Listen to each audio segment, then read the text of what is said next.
Ronan O'Gara, good morning to you. How are you? Morning, guys. How are you keeping? Very well. Very well. Yourselves? Good. A nice quiet few weeks for you? Yeah, exactly. And I've had a bit of time off this morning for the first time in a while, so I didn't do the school run, so a little change of routine is good. To regather the thoughts before we go again tomorrow. So yeah, it has been I suppose you get periods like that every maybe 3 years, 4 years, 2 years, depending on when, I suppose, contract come up for renewal. It's different to the playing game. Obviously, the coaching game, it probably happens a year in advance. And then, obviously, there was disciplinary problems. So, never a dull moment. Never a dull moment. What a few weeks. When you get all that sorted, Ronan, can you talk to us a little bit about it or give us some sort of an insight? Because, from the outside looking in, all you ever see is the press release and the quotes that come out, and you have no sense of what's going on behind the back end. So, when it all gets done, is that something you celebrate?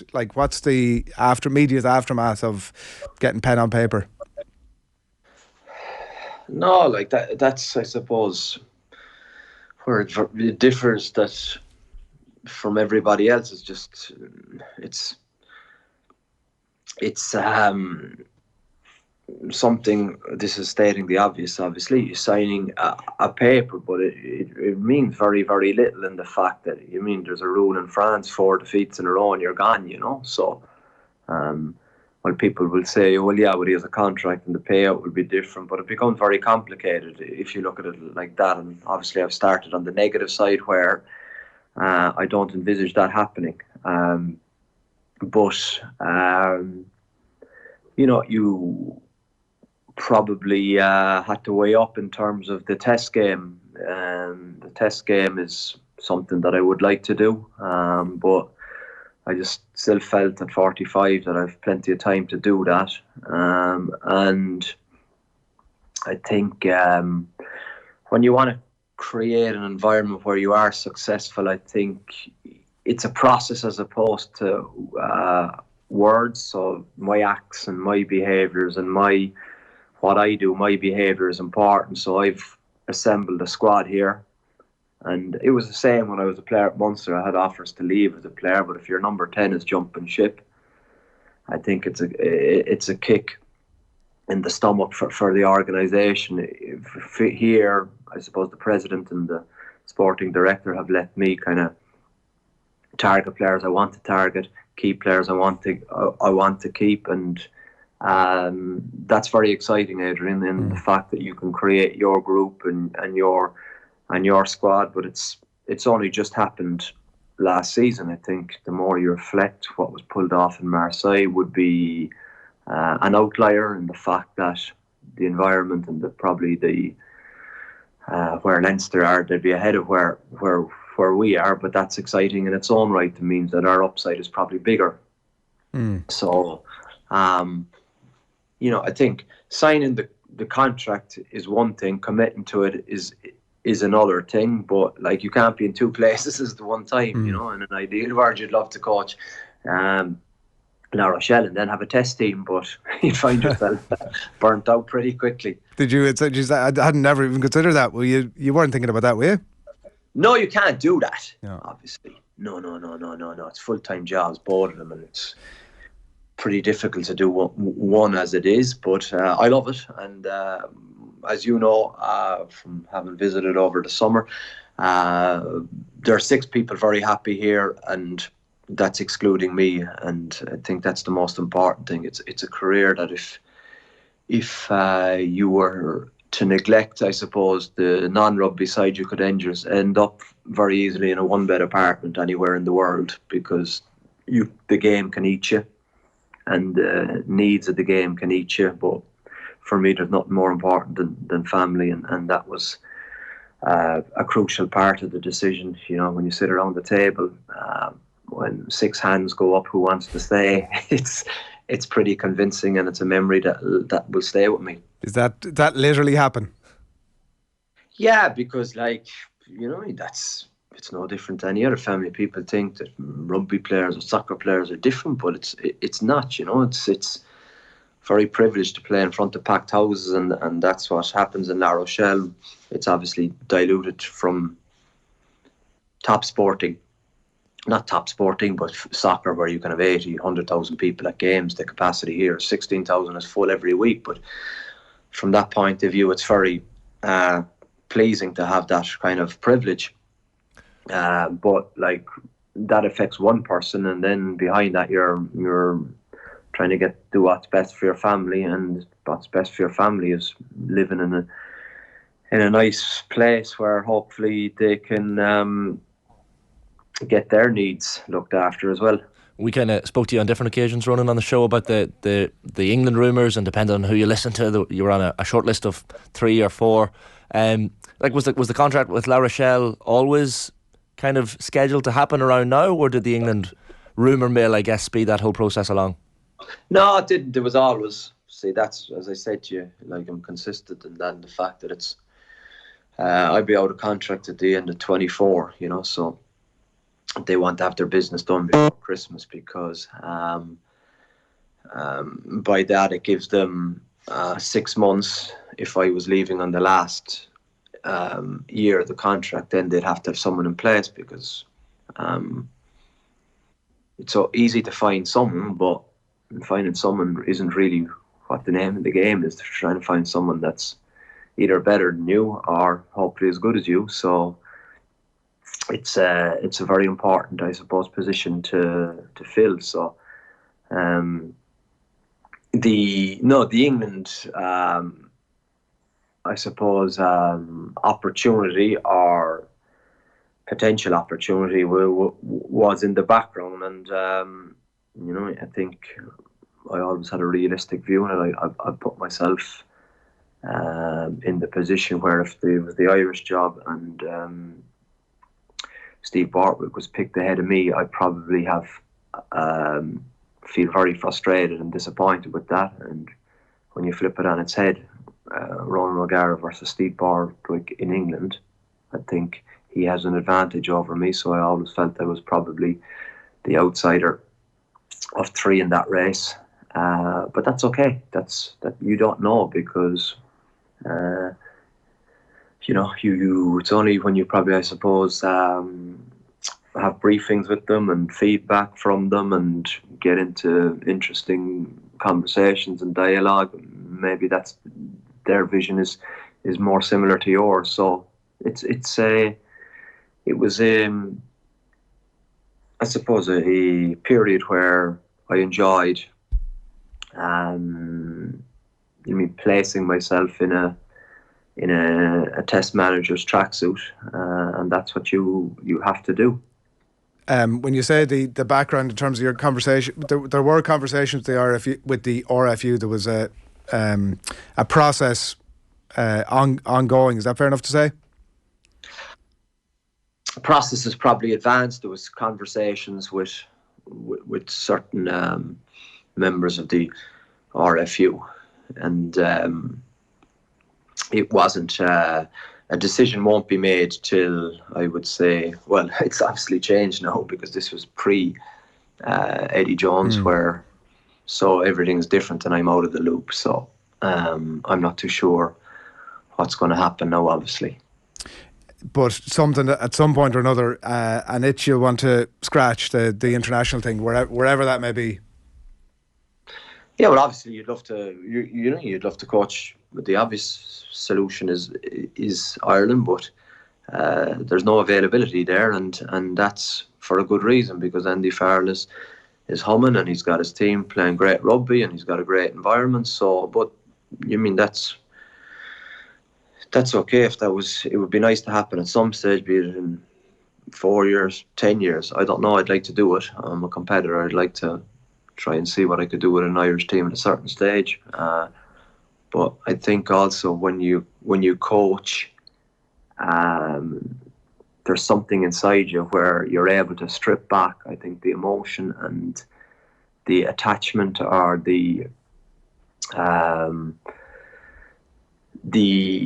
role is very visible irrespective of what country you are coaching. So it becomes a very, I suppose, appealing position to me anyway, in the fact that you could be the boss of a certain country to try and get the best out of the rugby players available in a certain country. It's professional coaching. Are you someone, Ronan, who sets out a rough timeline for yourself? Like, by this year, I want to, I'd love to be involved in Munster if there was an opportunity, or Ireland if there was an opportunity, or do you just kind of, I guess, take it as it comes? Yeah, well, I wouldn't be mapping out that. In fact, it's not. You mean to coach Munster? No, that's not the plan. The plan is to obviously commit here, do as well as I can, and then it may change again, but maybe have a look at can I do something at test level? That's for me the natural evolution of this. But in terms of setting goals, I have a simple answer, and that is you're trying to get the best out of yourself and your team on a daily basis, and that's quite challenging. I don't believe in. I know I probably have a vision where I want to go to, but I don't set out goals because I'm a believer in that I don't know my limit. I don't think my team knows its limit, so why put a limit on it? One last one from me, and like the happy thing of signing the contract is now we don't have to ask you about this for the next while, right? So bear with me on one more of it. The Munster point, I'm surprised to hear you saying that it's not on some level on the radar. Is that do you see yourself as being Munster coach at any point? Hypothetically, very hypothetical question. I don't know, genuinely. I don't know. But you can be sure that coaching Ireland would appeal more than coaching Munster. That's for certain. I've kind of coached in the club game. I think you find exactly what Razor is doing. He's coached the Crusaders. I don't think he wants to coach a club team. He wants to coach a test team. And I think when you're in our positions, it's very understandable why that would be. Munster's a great club, great people. I have great memories as a player, but things move on and things evolve. I'm not too sure if that will happen in the medium, short-term future. But there's a special place there in my heart for Munster, but it's not on the short-term plan, that's for sure. All right. Unlikely, but never say never, I think, is maybe the takeaway from that. What Scott Robertson, you mentioned there, tell us, I was interested to read your piece in the Examiner this morning, a really good point made about the links with Leinster, that it's unlikely as a replacement, direct like-for-like for Stuart Lancaster. Is your opinion or your thoughts as to whether, because you said there he probably wouldn't leave for another club gig, is that unlikely to happen in whatever role, do you think, or? Yeah, I think so. I think he's had his fill of from talking to him, and I could be wrong, but my impression from speaking to him is that he's ready for the test game, he's ready for the test arena. He'd obviously wants at all costs to coach the All Blacks. Whether that'll happen after this World Cup cycle, I don't know, and when that will happen in terms of their announcement is probably more crucial, because it blocks him for other potential jobs. So he's probably in a waiting hold at the minute, getting frustrated in the fact that he wants to know, I suppose, what his next move is, but he's not in control of that. Tell him to come over here, do the Joe Schmidt thing. Come on over here, give us your goodness for a few years, build up your CV, win a couple of Heineken Cups with Leinster run is what I'm saying here, and then we can return him back to the All Blacks gig. You could send them to Munster too. That's true. That is true. Your frustrations with the 10-week ban were again very evident from the Examiner column this morning. You've, as you say yourself, 2 down, 8 to go in terms of the weeks. Big frustration for you, I'm sure, because we've chatted to you about it before. Some of that is to do with your own responsibilities around it, but also in terms of the general process of how it's all come about. Yeah, it is very, very damaging to the team, and the fact that game day you can't have a role, it has a big impact, and you see it more and more. and it's obviously the crucial two months in December, January, where everything is more or less decided from trying to push for qualification or else scrapping for places. So, I'm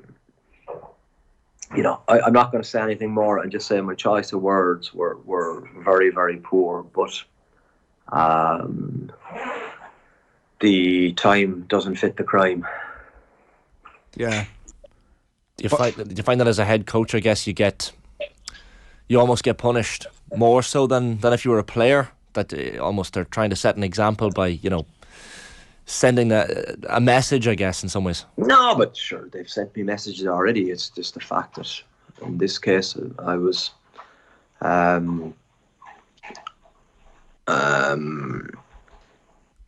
of the opinion that it was a private conversation, which it wasn't. With the disciplinary people? With the head of the referees in France. So communication had been established for a number of years, yet my wording pushed him over the line to report to me, and as a result I received a 10-week ban. So when you're saying that the punishment didn't fit the crime, and obviously don't want to land you in trouble, but like, was there a precedent for it? Like, was there a period of ban which maybe you were expecting compared to the 10 weeks? No, because I think it's a unique case. So it was very much the first, and there was other, I suppose, well, you can't call them similar cases when the official process is respected, but there has been other, I suppose, coaches who have gone the public route to highlight what's the word? Inaccuracies or inconsistencies in the game. But I was quite confident when Razzie Erasmus got 2 weeks. So yeah, to open an email to see 10-week ban was shattering. And obviously you don't want to become the bête noire as well, and suddenly get painted with that brush that you're some sort of a troublemaker, which well, I'm already there. It's that the guy is difficult. He's a bit of a maniac, a lunatic, hothead. They've gone hard the last few weeks. Yeah, most definitely in the press. But thankfully you'd have a team and a club that would probably have my back, and other players that I've coached in France have been quite supportive, but yeah, it's been unrelenting. So because they always go to the kind of, the one or two or three sour apples that you had previously coached that probably didn't like your management skills to give the fire plenty of oxygen, but that's okay. Heineken Cup obviously back this weekend, Northampton, La Rochelle Saturday evening, then you've Ulster back to back. You're going in as champions. What's the hunger like for Europe this season? Well, we're not going in as champions. That's over. I think I have to make that very clear, that once tomorrow comes around, there's no champions. It's a new competition. We start from zero, and we're looking forward to it. We've got a good team. We'll be at home, and we want to start fast, and we love this competition. It's reunited, or not reunited, but it gave, I think, special feeling to the town of La Rochelle last May. Scenes in the port that have been rarely seen anywhere in the world. So if you don't get a buzz out of that, you're in the wrong game, and that will live with us for the rest of our lives. But we got to reload now and have another crack off it with a different group of players. A lot of new signings. Antoine Astoy and Quentin Lassouk, it's their first games in the Champions Cup. For people in Ireland, they'll find that fascinating, the fact that it's our bread and butter back in Ireland. But over in France, it just shows, I suppose, the difference in stages of development between Irish teams and French teams. I guess on a lighter note, Ronan, how do you find the build up to Christmas then? Like we were chatting on the show yesterday about Culchies Christmas, when all the Culchies come into Dublin and do their shopping. I don't know if you consider yourself a Culchie or you ever partook or you get to partake in France, no? That's the 8th of December, is it? It is. All the brown just giving shoes. away whether you're a Culchie or not with that response, Ronan. There's no getting away from it now. I'm 100% a Culchie. Yeah. I'm from Cork. You'd wear the brown shoes and the checkered shirts and the Budweiser belt buckles and all the rest. Yeah, that's good. I forgot about that.